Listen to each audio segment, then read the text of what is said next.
In this video, we're going to look at the chain rule for differentiation. So when you start differentiation, you generally learn the power rule first, and then either the chain rule or the rules for differentiating trigonometric functions. So the chain rule is one of the fundamental differentiation rules, but it's often misrepresented or misunderstood by students who will use it in the wrong context or just misuse the rule in some way. So in this video, we're going to consider what the chain rule actually is, some of the common contexts in which you might use it, and also the ways in which you can apply the chain rule. So first of all, why do we have a chain rule? Why do we have multiple differentiation rules? Why not just have one rule for everything? Well, it's just to deal with different types of functions. So we use the power rule for polynomial functions. We use the trig rules for, well, trigonometric functions. The rule we're going to look at in this class, the chain rule, is for composite functions. So that's the first thing to get down and maybe make a mental note of.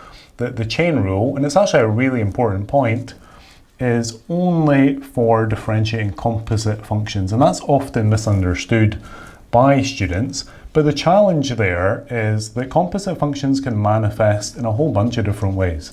If you've got two polynomial functions, they're probably going to look quite similar. If you've got two trigonometric functions, again, they're easily recognizable as trigonometric functions, or log functions or exponential functions. They all look quite similar. Composite functions, though, can look like a whole bunch of things because they're basically multiple functions, usually two functions merged together. So they could take partly a trig function and partly something else, stick them together, and that becomes a composite function. The challenge for you as a student is to recognize that that is a composite function so that then you can apply the chain rule. So we're going to look at a couple of the common contexts in which those composite functions manifest so that you can get a little bit of experience in recognizing when to look for the chain rule and then therefore apply it. So what does the chain rule actually look like? Well, there's a bunch of different ways you can write the rule. Some of them are more instructive than others. I'm going to show you two methods. Although they are written differently, they are effectively saying the same thing. And in addition to the notation, let's also have a more intuitive think about how or what the rule is actually saying. So the first common way in which we present the chain rule is if we say that y is some function of u, and then we let u be some function of x, so g of x. Okay, then if we merge these together by replacing the u inside the f function with the g of x, then we get y equals f of g of x, which is your kind of classic setup for a composite function. The composite functions we're dealing with here are just made up from two functions, although composites could be made up from more than two.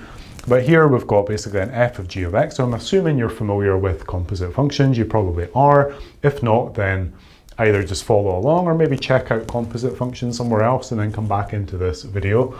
So let's assume that we've got a composite function that looks like this. Then the first method of writing the chain rule, the first notation, is that our dy dx, our derivative, is equal to dy du, which is a derivative of y with respect to u, multiplied to the derivative of u with respect to x, so du dx. So that looks a little like two fractions multiplying together, and it kind of is two fractions in the way that it operates, in the sense that if you did multiply these together as fractions, these du terms would cancel to leave you with dy dx, which is what we want. But bear in mind that these are actually derivatives, and when you come to use the chain rule, you're going to be thinking of these as derivatives, not as fractions. They're unlikely to be actual fractions. So that's the first method. But the important point here, in addition to learning this rule and the notation, is what are we actually doing here? Well, what we're actually doing is taking dy du, which is the derivative of the outer function, the outside function in the composite. Remember, composite functions made up of two functions will have an outer and an inner function. This first term here is the derivative of the outer function. The du dx is the derivative of the internal function. So essentially, and this is a super important point that I want you to try and get down, is that the chain rule is telling you to differentiate twice, once for the outer, the overall function, once for the inner function, and then you just multiply those two derivatives together. That is essentially what this is saying. There's another common notation as well, which says that the derivative with respect to x of this composite, f of g of x, is equal to, and again, this just expresses the same thing in different notation, f prime of g of x, which is equivalent to the dy du term. It's a derivative of the external function multiplied to g prime of x, which is equivalent to the du dx term, which is a derivative of the internal function.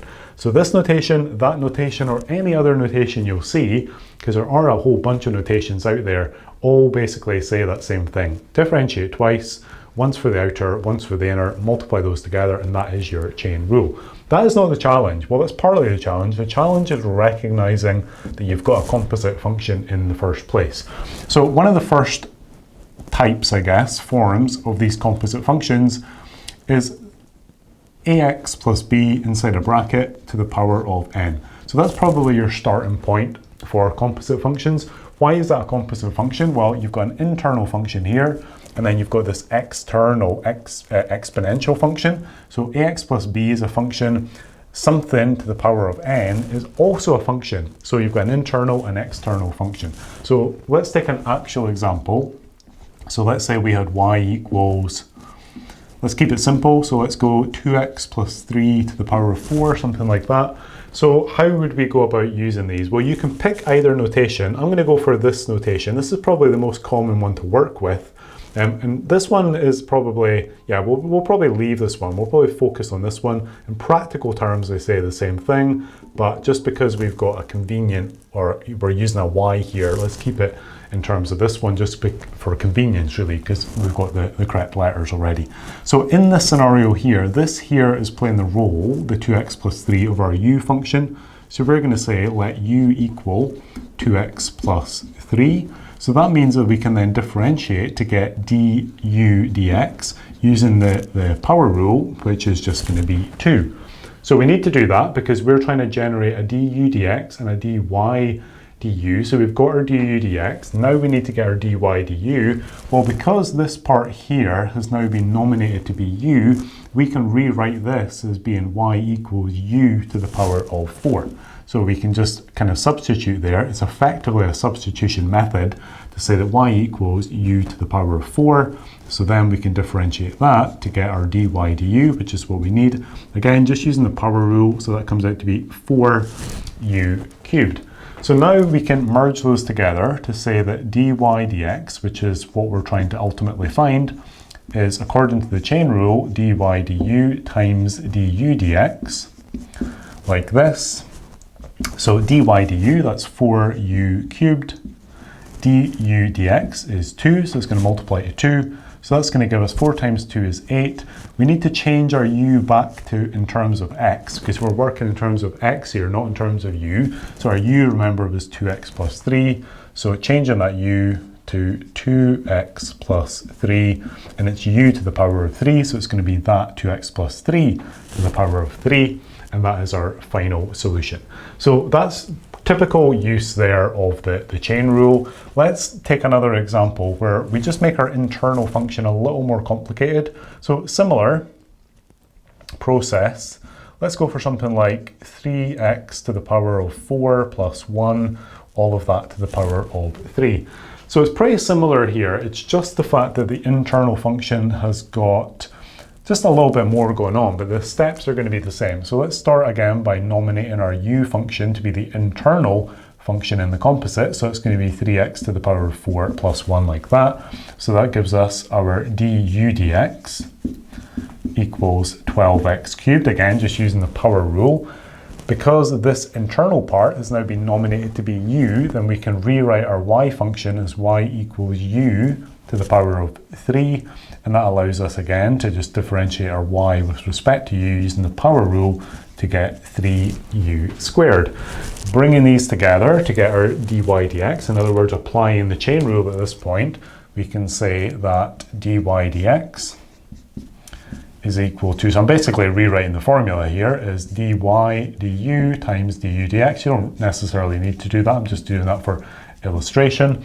So dy du, well, that's 3u squared. Let me just write that in this time. So 3u squared multiplied to du dx, which was 12x cubed. 3 times 12 is 36. I'm just going to write that down here. So it's going to be 36x cubed. And then our u we need to back substitute. So u is 3x to the 4 plus 1. So it's 3x to the power of 4 plus 1. And that u is being squared. So we need to remember to do that. So it's going to be squared on the bracket. And that's our final solution. So similar process for this one and this one. Similar type of function. And this is probably the first context and maybe the main context in which you're going to see a situation in which you need to use the chain rule. It's basically a bracket with a power. The difference here is that we've got a linear function as the inside function here, and we've got a quartic function as the internal function here. It doesn't matter what function is inside though. The point is you're going to take the derivative of that function and multiply it on the end, which is basically this du dx term. Okay, so that's the first context. The second context is trigonometric functions. So if you see the rules for differentiating trigonometric functions, maybe on a formula sheet, you're going to see something like this. It's going to tell you that if, for example, y equals sine ax, which is how it's commonly written, then your derivative, dy dx, is equal to a cos ax. Similarly, if y is equal to cos ax, then your derivative is equal to minus negative a sine ax. And that's a rule in itself. And students will learn that rule by saying, right, okay, sine changes to positive cosine, but cosine changes to negative sine. And whatever number, because remember in reality this a would be a number, whatever number is in front of the x basically just goes in front of the sine or the cosine. And that's perfectly fine up to a point, but that is effectively just using the chain rule. The reason why it's using the chain rule is because you've got a function ax inside another function cosine, or ax inside the sine function. So this is often presented as a different rule, a separate rule, a rule on its own other than the chain rule, but it is actually just a chain rule. Ideally, these would be taught together, and this would not be taught as though it's some separate rule. If you've got a function inside a function, then you've got a composite, so you need to use the chain rule. But notice that if you did use a chain rule, which we've learned is basically differentiating twice and multiplying them together, the derivative of the overall function here, well, when you differentiate sine, it just turns into cosine. So that is effectively this part. And the derivative of the internal function ax, when you differentiate ax, you just get a. So that's why the a ends up in front. So these formulas are fine, they're true, but they're only useful when you've got something inside here in the form ax. If I made this ax squared, this formula now breaks down and it's no longer useful. But you're never going to see ax squared on a formula sheet, because then you would need ax cubed and ax to the power of 4. You would need all the powers. So rather than trying to learn all of those individually, it's better just to learn that these are actually just manifestations of the chain rule. Then it doesn't matter what you've got in here, because you can just take the derivative of it and use the rule as we've learned it here. So let's look at a couple of examples of that. So if you had the function y equals sine 3x, according to this formula, you could just change that and make it 3 cos 3x, and that's fine. And you should learn that, because you're going to have to do a lot of these probably, and it's good to just go straight to that solution. But if we were using the chain rule, then we would say that our internal function here, our u function, is this part here, which is 3x. So just going through the steps. Now this is overkill. You don't have to do this for such a simple example. You can go straight to the solution, but just to illustrate in a moment why that's going to break down at some point.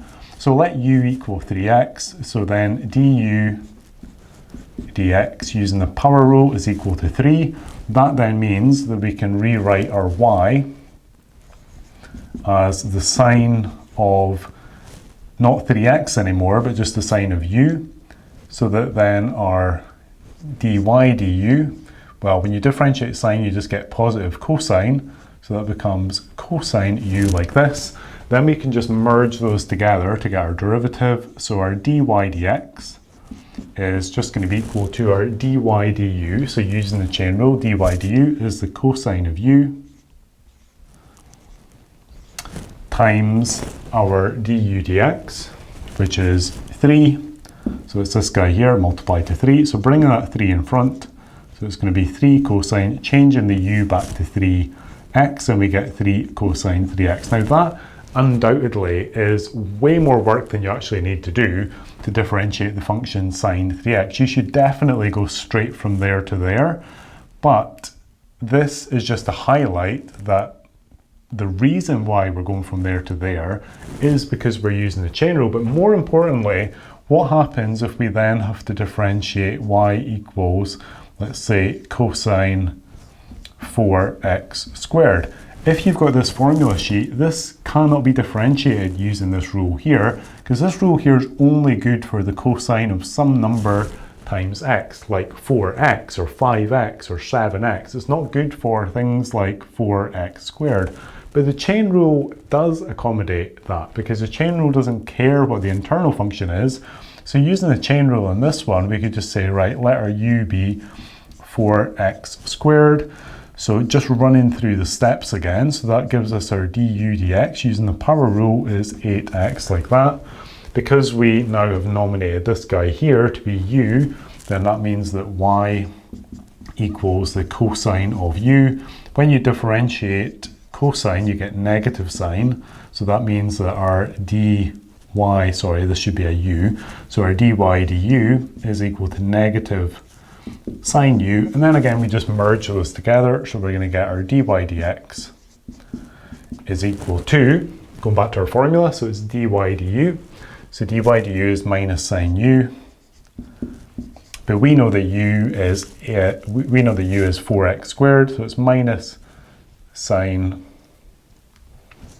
4x squared multiplied to our du dx, which is 8x times 8x. Bringing those together, we're going to get minus 8x sine 4x squared. So basically a more complicated version of this guy up here. So be really careful with these trig versions, because they're fine if you've got them on a formula sheet for these basic forms, but as soon as they get more complicated inside, that form is going to break down. That's when you need to know that this form is actually just a particular manifestation of the chain rule.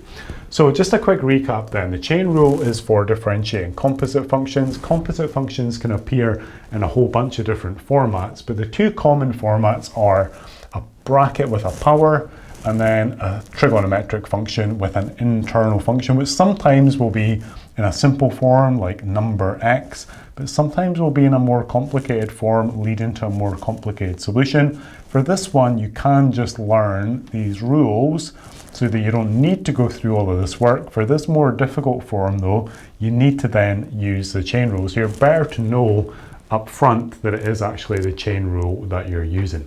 So if you're new to the chain rule, I hope that makes sense and you've now got a bit of an understanding of when to use the rule, how the rule works. If you've seen the chain rule before and you weren't quite sure how it actually should be used, hopefully that makes things a little clearer. In either case, if you've got any questions or comments, just leave them in the box below. Thanks for watching this video.